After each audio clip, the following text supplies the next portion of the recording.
Welcome back to the Seaboard Central, everyone, in the May 2025 layout update. And let's get started with the show. And first up is my new Proto Throttle. And if you recall from the previous videos, my brake lever was kind of bouncing back. It wasn't as smooth, it was a little tight. So I show you what I did to resolve that. And now it's as smooth as silk. Works so much better.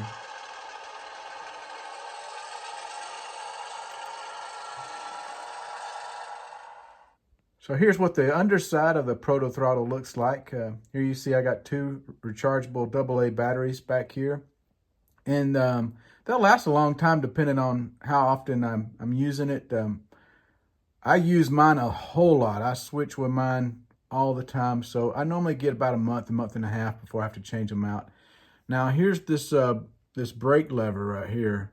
And right here it's a little ball. And what I did was I added this Lucas white lithium grease, just a little bit right in here. And man, it really made a huge difference. This was recommended by one of the fine subscribers that commented on the channel, and that took care of the problem. Now, for those of you that noticed, in the last monthly update, when I was showing this ES44AC from Scale Trains, every time it went over a turnout, you might have noticed that it was kind of jumping. Well, it turns out the center axle on the rear truck is out of gauge. So what I did is I just removed these truck side frames and I checked all of the axles with my NMRA gauge right here. And it did turn out that this center axle on this rear truck was out of gauge. It was a simple fix, just twisted the axle to put it back in gauge. While the truck side frames were off, I touched up the weathering on the wheel faces, put it back together, and it's good to go. And a couple of new additions added to the layout. This first up is an exact rail car that's weathered and the graffiti done by Cody at K-Rail Models. And next up is a first car for me, done by Prairie Shadows.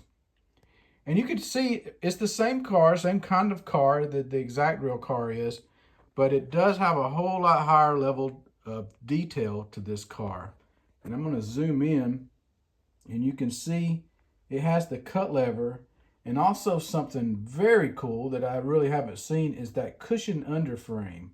And you can see that where the coupler is, it's got the air hose and everything. Great detail on that car. Awesome looking car, and he used prototype photos for both as inspiration. In addition to that, he did weather up a couple of more of my Seaboard Central cushion coil cars. And that one in the back just shows some variation from the one in the front he did earlier. You can see how he weathered those hoods. Great job on that. And here's the others. These were offered by Home Shops LLC. I don't know if he still has any in stock. If you would like to get one, great cars. They're made by Intermountain. And fantastic addition to the layout. I hope that there's more opportunities for more Seaboard Central rail cars from Home Shops to show up in the future. One of the next things I did this past month was add a photo backdrop to this part of the layout that's behind the helix, just to try to tie everything in, and it's going to help improve the scene. And as I've stated many times before, but for those that are new, all of my backdrops are from tracksideScenery.com. Now we're underneath the layout, and what you're looking at is called a Hex Frog Juicer from Tam Valley. And I installed this here underneath the part of AC junction, and I'll show you what that is. Now AC junction is for this set of crossovers and also turnouts that go into the yard, and also the tracks that lead up into the helix. Now AC stands for Alabama City. There is such a place. And this is the junction that I have on the layout. I'll show you what I've started doing. I am going to scenic this area. It's going to be a huge challenge, but I'm definitely looking forward to it. Well, the first things I want to do is power all these turnouts. So unlike the rest of the layout, which is controlled by new rail models, Blue Point manually operated switch machines, they just have the push-pull feature that helps to throw the switch. Gadsden Yard and AC Junction is going to be controlled by Circuitron Tortoise powered switch machines like this right here. And one thing that I'm going to help operate it with, since I use the NCE system, are these really cool items that you can get from NCE. And one is called a Switch 8, which is enough to work 8 turnouts. And if you plan on using toggle switches to throw the turnouts, you need this button board. And so I did pick that up, and I'm going to show you how I have it installed under the layout. So as you can see, I've got the first 2 Tortoise switch machines already installed, and I used the snaps by Aculite, which makes it really easy. You don't have to solder the connections to the switch machine itself. They just go up on it and you can screw the wiring in. So here's the switch 8 right here and the button board, which I'm going to connect wiring to toggle switches on a control panel. But you can still operate the turnouts with just the switch 8 using your NCE controller, and I'll show you how to do that. So the switch 8 is programmable. I haven't programmed mine yet. I do plan on doing that. But you can still use it, and I'll show you how. So right now, if you take your NCE controller and you select accessory, and let's go accessory number 008, because that's where this one turnout is. Hit enter. All right, now 1 is for normal position and 2 is for reverse. Now I've got 008 on this switch, and currently it is in the reverse position, so I can hit 1. And it's thrown the turnout for the normal position. I can do it again, and it recalls that number 8 to just hit enter. Now if I want to hit number 2 to reverse it. And that's simply through the DCC system. I don't have the separate power, although you can hook it straight up to power and use it for DC, but it has an option for DCC, and I'm using the DCC system to power the turnouts. Now, we'll look at this crossover, because on this crossover, I want both of them to throw at the same time. So right now they're in the normal position. I'm going to again select accessory, and now this on number 7 right now. Like I said, I am going to reprogram the numbers for these, but for right now that's what it is. It's set at normal, so I'm going to hit 2 and both of them should change. So both are now lined for the reverse movement, and I'll show you how I did that. All right, so here's one end of the crossover here, and here's the other end of the crossover here. And what I do, I have both wires going to a terminal strip that come together, and then they go out to the NCE switch 8.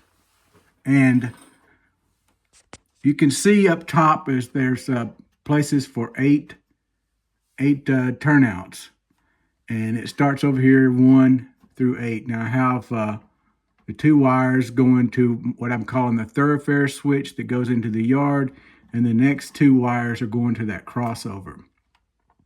So like I said, you can power it through external power right here through a power supply, or you can use your DCC system, which I have right here. It's connected to the bus wire on my DCC system. And I'll zoom in here. You can see there's an option between DC and DCC. And so also, like I said, you can program it. There's a programming button here to program each one using your throttle, which I plan to do later. And then here's the wires that go to the button board, which will end up going to a set of toggle switches where I can control the turnouts from the side of the layout. So my plan is to use a control panel that I'm going to mount something similar to like this. And you can see I've already got the toggle switches for the names of the turnouts all underneath it. And also I'll have the accessory numbers above it. That's the plan. So I'll have this framed off. It'll be pretty cool. I'll have a set of 2 of them that will be for the main tower. Now you're probably wondering why I wouldn't include a track diagram on the control panel. A lot of people use those. I'm not going to go there with this route. Instead, I'm going to label all of the switch stands where you'll know, and I'll know, which toggle switch controls which switch. It's very exciting to me having this on the layout. It's going to be so much fun to operate the yard, and I can't wait to get them all powered. So since I've got my turnouts on the layout here ready to be powered, that meant I had to remove all the springs that allows you to finger flick each turnout, and that's created some challenges. So how I'm having to throw them now, I'm using an old knife with a blade on it, exact rail knife, and I'm putting the turnouts with a knife to make sure they line up. So with the switch thrown, I can go back and make my coupling.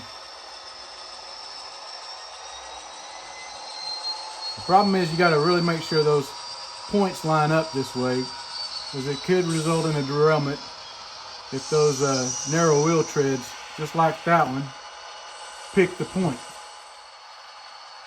So if we closely examine the switch points, there is a small enough gap to where the narrow wheel treads that were on that covered hopper pick through it. And so you have to really make sure these lines up. That's one of the things that the powered switch machines will do, is to keep them tight against that stock rail. Another thing I can do is file those points with a small file to make them a little sharper.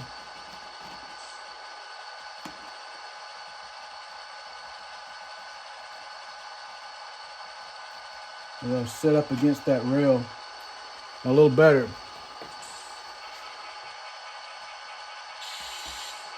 And you want to make sure it's tight. Now it appears to be tight. Let's try it again and see if that solves the issue.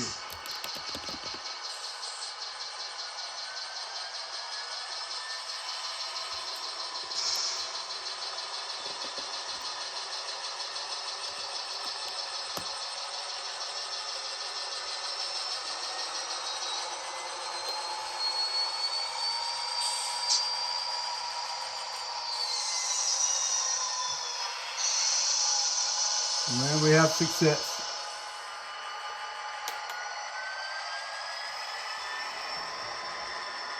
So I know this didn't seem like a big update this past month, and I would have liked to have accomplished more, but the big toys have really been keeping me busy. I've been putting a lot of hours in on the prototype. Hopefully the month of May will be a whole lot better for me. I do have a week of vacation. I don't plan on going anywhere, and I hope to devote more to the layout. So the June layout update should be huge. So until next time, I'm Tim Garland. Thanks for watching the Seaboard Central, and happy model railroading, everyone.